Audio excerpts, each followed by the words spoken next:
성가대 찬양 감사합니다. 오늘 본문은 그 시간을 여호야김 제4년이라고 말하고 있습니다. 이때는 바벨론의 침공으로 인한 포로 시절이었는데요. 유다는 그 어느 때보다 실제적인 위기를 경험하고 있었습니다. 우리가 잘 아는 다니엘도 바로 이 시기에 포로로 잡혀갔습니다. 더 이상 나라에 소망이 없는 것처럼 보이고 다른 나라의 힘을 의지할 수밖에 없는 하나님의 백성이라고 말하면 굉장히 자존심 상하고 그 모습이 참담한 모습이지만 마치 다 끝난 모습처럼 보이지만 우리는 이런 상황을 겪을 때마다 반드시 알아야 할 것이 있습니다. 그것이 무엇이냐면 이러한 위기 가운데에서도 하나님의 사랑은 결코 멈추지 않는다는 것입니다. 하나님은 그의 백성을 향한 멈추지 않는 사랑으로 오늘도 예레미야를 부르십니다.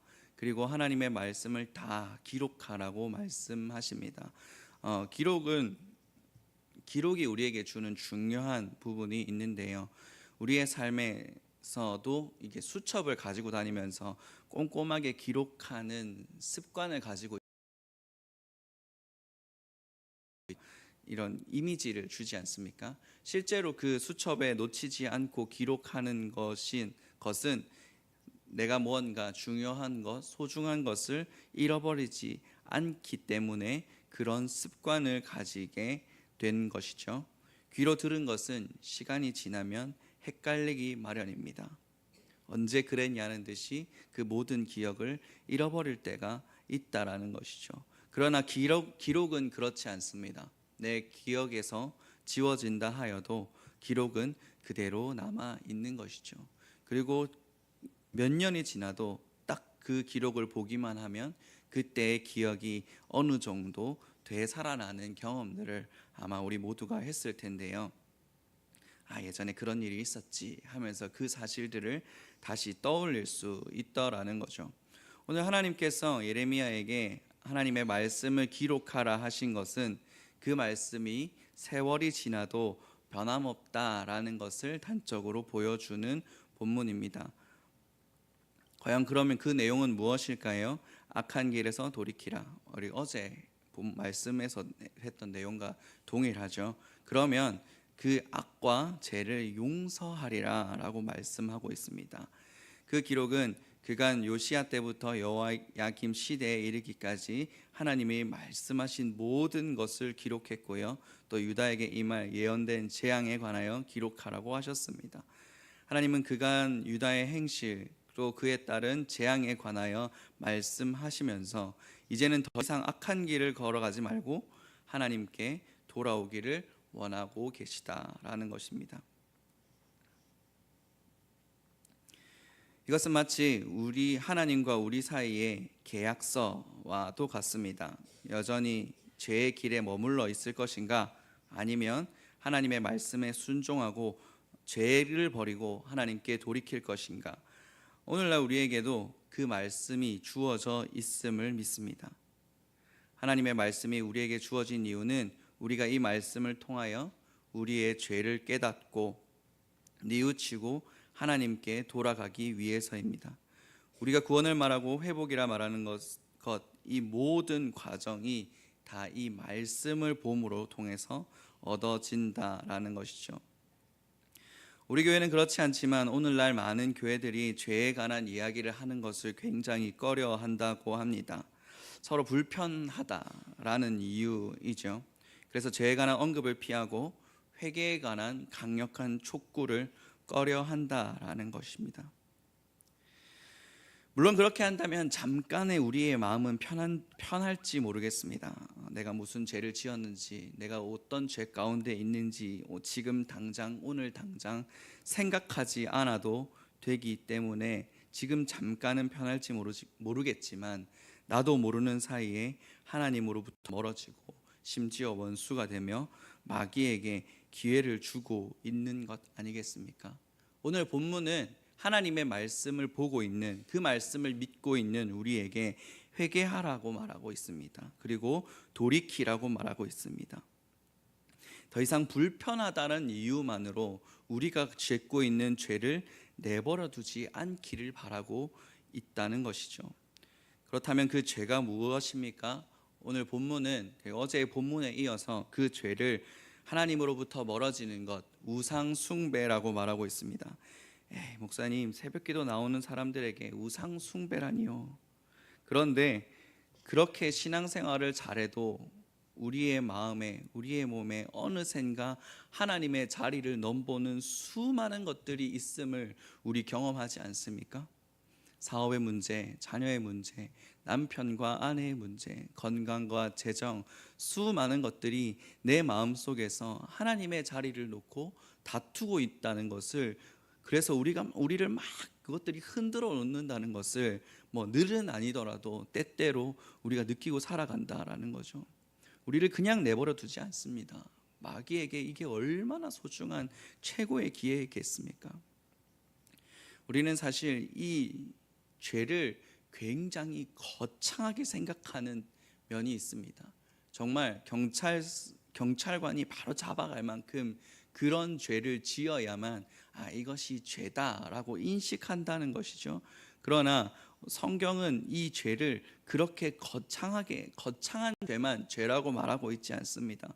우리가 생각하는 것보다 훨씬 더 넓은 범위의 그 영역을 죄라고 말하는 것이죠. 이 죄라는 의미로 성경에 쓰이는 헬라어 하마르티아라는 단어는 이 화살이 관역을 벗어나 있는 상태를 말합니다. 즉 눈에 보이는 죄가 아니라 할지라도 우리의 마음의 중심이 하나님으로부터 그리고 그의 말씀으로부터 벗어나 있다면 그것이 바로 죄라는 것이죠. 오늘 이 시간 회개하는 새벽이 되기를 축복합니다. 우리 안에 하나님으로부터 벗어나 있고 하나님을 향해 있지 않는 것, 하나님의 말씀을 향해 있지 않는 우리 마음의 중심이 있다면 그것이 바로 죄입니다.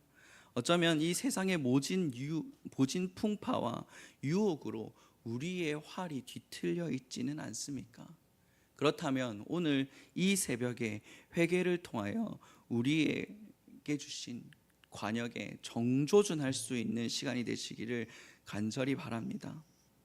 우리가 회개하고 주님께 돌이킬 때 주님은 반드시 용서하십니다.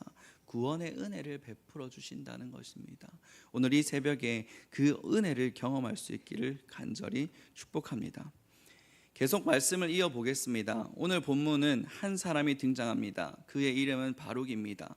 이 바룩은 하나님의 예언을 받은 예레미야를 대신해서 그것을 기록하고 또한 낭독하는 역할을 하였습니다. 그런데 하나님께로부터 직접 말씀을 받은 사람은 바룩이 아니라 예레미야였잖아요. 그래서 예레미야가 이 말씀을 전하는 것이 더 옳을 것 같은데 라고 그냥 그 말씀을 읽으면서 생각을 했습니다. 근데 그때 예레미야가 자신의 처지에 대해서 이야기를 하죠. 지금 자신은 옥에 갇혀 있기 때문에 성전에 들어갈 수 없다라고 이야기합니다. 그래서 상황을 정리해 보니까 하나님의 놀라운 메시지가 예레미야에게 주어졌음에도 불구하고 그 말씀이 지금 오도 가도 못하고 갇혀 있는, 그래서 성전에서 그 놀라운 능력을 나타내지 못하고 갇혀 있는 상황이라는 것이죠. 이 상황이 얼마나 절망적인 상황입니까? 예레미야가 아무것도 하지 않았다면 그곳에서 하나님의 말씀이 끊어져 버릴 수도 있는 위기의 상황이 아니었겠습니까? 그때 예레미야가 바로 이 바룩을 부른 것입니다. 하나님으로부터 온 그 예언을 예레미야를 통해 이 바룩에게 전달된 것이죠. 그리고 그 바룩은 담대하게 하나님의 예언을 예루살렘과 유다 민족에게 전합니다. 이것이 바로 아름다운 동력이 아닐까 생각합니다. 예레미야를 가두어둔 그 사람들은 예레미야를 가두어 두었으니 이 골치 아픈 사람이 더 이상 하나님의 말씀을 전하지 못하기 때문에 더 이상 하나님의 말씀이 전파되지 못하고 하나님의 경고가 우리에게 임하지 않을 것이다 라고 생각했습니다. 그러나 이 일을 보란 듯이 바룩을 통해서 하시는 하나님을 볼 수 있다라는 것이죠. 하나님의 말씀은 끊이지 않습니다.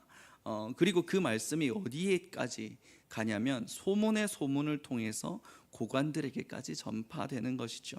바룩은 어땠을까요? 그 복음을, 그 말씀을 담대하게 전합니다. 우리 15절 말씀에 보면 바룩이 앉아서 이 예언에 대한 이야기를 했다라고 했는데 고관들에게 갔는데 앉아서 말씀을 전하는 이유는 뭐냐면 그때 당시 랍비들이 말씀을 전할 때 할 때 앉아서 했다라고 하더라고요. 그래서 이 권위를 나타내는 것이다라고 말씀하고 있었습니다. 고관들임에도 불구하고 하나님의 말씀을 가졌기 때문에 주눅들지 않고 그 말씀을 전하는 장면들을 엿볼 수 있는 본문이 아닌가라고 생각되는 것이죠. 예레미야를 통해 바룩에게 맡겨진 것처럼, 하나님의 말씀이 맡겨졌던 것처럼 오늘 우리 또한 바룩처럼 하나님의 말씀을 맡은 자임을 믿습니다.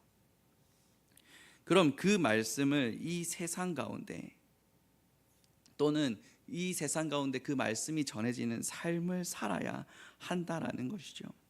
때로는 복음이 위기를 맞이하고 또 전도가 잘 안 되는 것처럼 보입니다. 그럼에도 불구하고 우리는 전해야 합니다. 왜냐? 우리에게 복음이 맡겨졌기 때문입니다. 세상 가운데 가서 바룩처럼 담대히 낭독해야 한다는 것이죠. 그것이 오늘 우리에게 주어진 사명이라는 것입니다. 말씀을 마무리하겠습니다. 우리의 삶에 수많은 위기들이 찾아옵니다. 오늘 본문에서처럼요. 그 위기를 만날 때마다 우리는 결단의 기로에 서 있게 됩니다. 하나님을 따를 것인지 아니면 다른 것을 따를 것인지. 물론 지금 여러분께 이런 질문을 한다면 당연히 설교 중이니까 하나님을 따르겠습니다 라고 대답하시겠지만 우리의 삶에서 과연 그런 선택을 하는지 우리 자신을 돌아볼 수 있기를 바랍니다.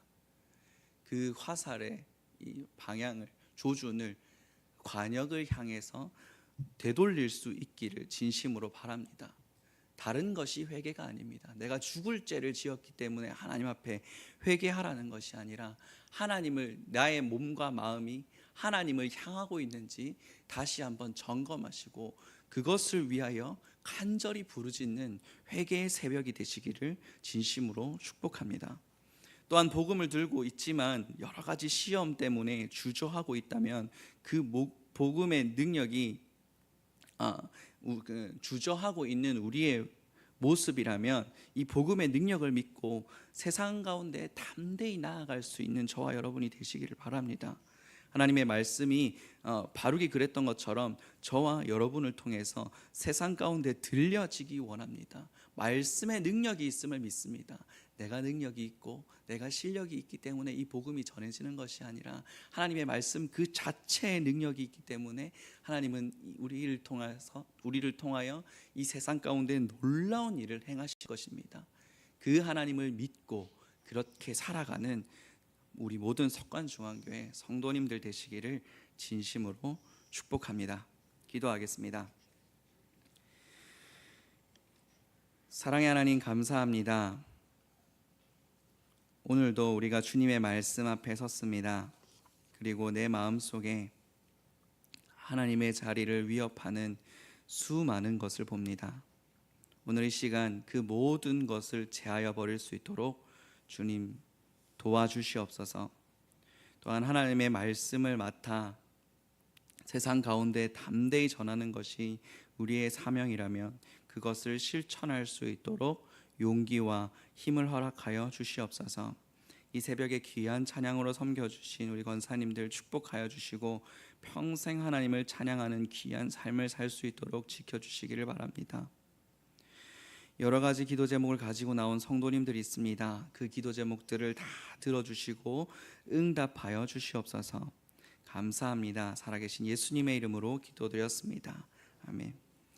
지금은 우리 주 예수 그리스도의 은혜와 하나님의 무한하신 사랑과 성령님의 위로, 교통, 충만케 하심이 이 시간 말씀대로 살기로 결단하는 우리 모든 성도님들의 머리 위에 지금부터 영원까지 함께 하시기를 간절히 축원하옵나이다.